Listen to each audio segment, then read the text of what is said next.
पंडित जी को अक्सर जगह जगह से इनविटेशंस आते रहते हैं, कभी स्कूल तो कभी किसी ऑफिस से, तो कभी कभी डॉक्टर्स भी उन्हें गीता ज्ञान की सिंपल और रियल लाइफ में एप्लीकेबल एक्सप्लेनेशन के लिए बुलाते रहते हैं। वहां जाकर अलग अलग लोगों से बात करना, उनके एक्सपीरियंसेस सुनना पंडित जी को अच्छा भी लगता। उनकी पूरी कोशिश होती है कि अगर कोई अपनी किसी प्रॉब्लम का सोल्यूशन उनके जरिए गीता में ढूंढ रहा है तो उसे सोल्यूशन मिल जाए और उसकी प्रॉब्लम सॉल्व हो जाए। लेकिन यह सब इतना आसान नहीं है।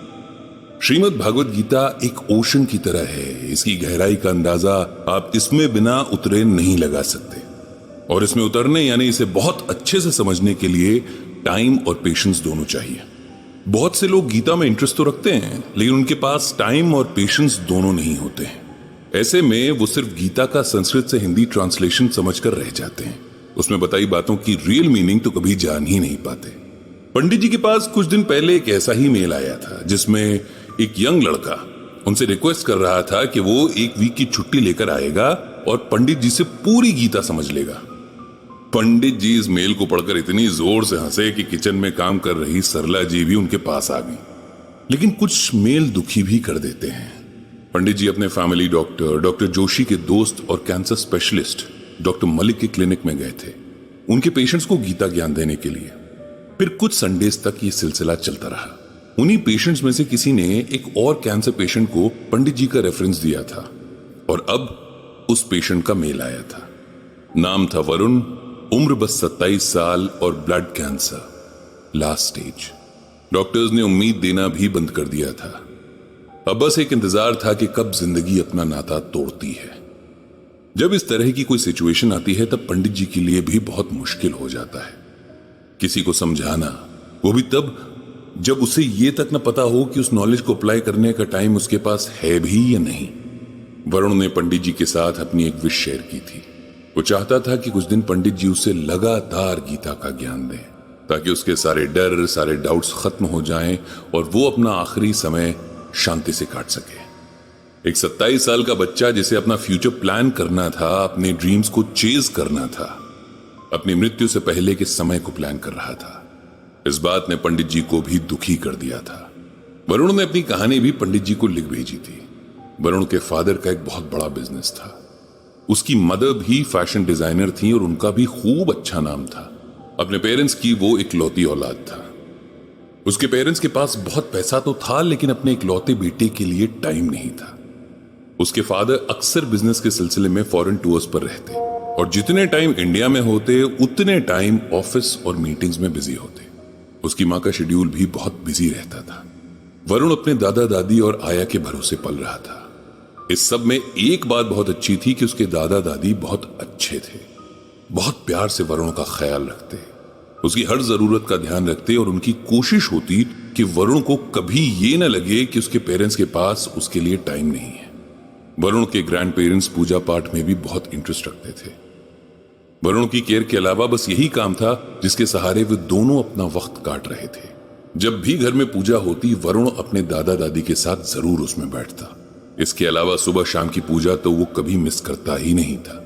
उसका बचपन से ही स्पिरिचुअलिटी की तरफ इंटरेस्ट था, जो एज के साथ बढ़ता ही जा रहा था।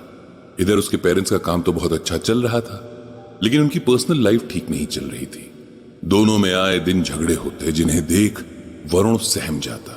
उसके दादा दादी उसके पेरेंट्स को बहुत समझाते कि उनकी लड़ाइयों से वरुण के मन पर बहुत बुरा असर पड़ेगा, लेकिन उन पर कोई असर नहीं होता था। पेरेंट्स भूल जाते हैं कि उनके बच्चे सिर्फ खाना और खिलौना ही नहीं मांगते, उनकी अटेंशन, उनका प्यार भी मांगते हैं। उनसे ही सब कुछ सीखते भी हैं। कई बार पेरेंट्स जो सिखाते हैं उससे भी ज्यादा जो नहीं सिखाते, वो उनके बिहेवियर से बच्चे सीख जाते हैं। वरुण भी ये सब सीख जाता अगर उसके दादा दादी उसकी ढाल बनकर ना खड़े हो जाते। कुछ टाइम के बाद वरुण के पेरेंट्स का तलाक हो गया। अब वरुण की कस्टडी पर बात आई। उसके फादर को उसकी जिम्मेदारी उठाने में कोई खास दिलचस्पी नहीं थी, और उसकी मां उसकी जिम्मेदारी तो लेना चाहती थी, लेकिन उसे किसी की मदद चाहिए थी जो पूरा दिन वरुण की देखभाल कर सके। वरुण के दादा दादी ने उसकी मां की बहुत मिन्नतें की कि जब तक वो दोनों या उनमें से एक भी जिंदा रहा, वरुण को उन्हें पालने दे, फिर चाहे तो उसे अपने पास रख ले। वरुण की मां जानती थी कि दादा दादी के पास वरुण सेफ भी है और उनको उसकी टेंशन भी नहीं रहेगी। इसीलिए उसने अपने इन-लॉज की बात मान ली। इस तरह वरुण दादा दादी के पास ही रह गया।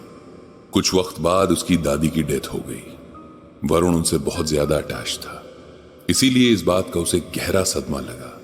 लेकिन उसके दादाजी ने उसे समझा बुझाकर प्यार से इस दुख से बाहर निकाल दिया। वरुण के दादाजी रोज गीता पाठ करते थे। वरुण अपना होमवर्क कर रहा होता और फ्री होकर दादाजी के साथ बैठ जाता। दादाजी उसे भी स्टोरीज के थ्रू गीता में क्या कहा गया है ये सुनाते। इस तरह बचपन से ही उसके मन में गीता ज्ञान को समझने की इच्छा पैदा हो गई थी।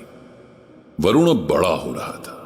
इस दौरान उसके पेरेंट्स वीक में एक बार उससे मिलने आ जाते।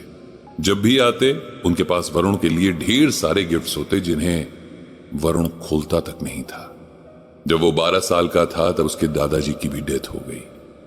दादाजी की डेथ के बाद वरुण ने खुद ही अपने पेरेंट्स से कहा कि उसे उन दोनों में से किसी के भी साथ ना रहकर बोर्डिंग स्कूल जाना है। उसके पेरेंट्स खुशी से मान भी गए। बोर्डिंग जाते हुए वरुण अपने साथ जो चंद चीजें लाया था उसमें श्रीमद् भागवत गीता भी एक थी।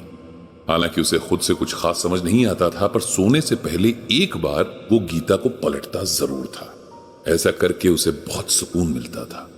स्कूल पूरा हुआ तो वो हायर स्टडीज के लिए अब्रॉड चला गया। स्टडीज कंप्लीट करके वहीं जॉब भी करने लगा था। लाइफ में सब ठीक था, दोस्त थे, करियर था, लेकिन फिर इस बीमारी का पता चला और सब खत्म सा हो गया। वो वापस इंडिया आ गया। उसके पेरेंट्स को इस बारे में कुछ भी पता नहीं है और वो उन्हें बताना भी नहीं चाहता। वो नहीं चाहता कि उसके पेरेंट्स अब उसके लिए टाइम निकालें या उसकी फिक्र होने का दिखावा करें।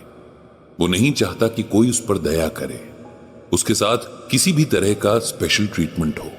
वो अपनी डिग्निटी के साथ इस दुनिया से जाना चाहता है और चाहता है कि जो गीता ज्ञान उसके दादाजी पढ़ा करते थे, जिसकी बदौलत उनके चेहरे पर हमेशा एक मुस्कान, एक शांति बनी रहती थी, उसका छोटा सा हिस्सा भी उसे मिल जाए तो उसकी आखिरी विश भी पूरी हो जाएगी। उसने अपने कैंसर सपोर्ट ग्रुप में ये इच्छा जाहिर की तो किसी ने पंडित जी के ब्लॉग और उनके बारे में बताया। इसीलिए वो ये मेल उन्हें भेज रहा है। पंडित जी को वरुण की सेल्फ रिस्पेक्ट और सिचुएशंस को लेकर पॉजिटिव एटीट्यूड पसंद आया। उन्होंने जवाब लिखा, प्रिय वरुण, बहुत सारा प्यार। मुझे खुशी है कि आपको गीता ज्ञान में इतना गहरा इंटरेस्ट है।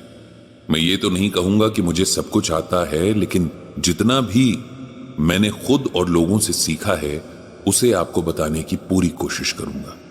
समय किसके पास कितना है ये तो सिर्फ भगवान श्री कृष्ण ही बता सकते हैं, इसीलिए उसकी चिंता मत करना। तुम जब चाहो मेरे घर आ सकते हो और हमारे साथ रह सकते हो।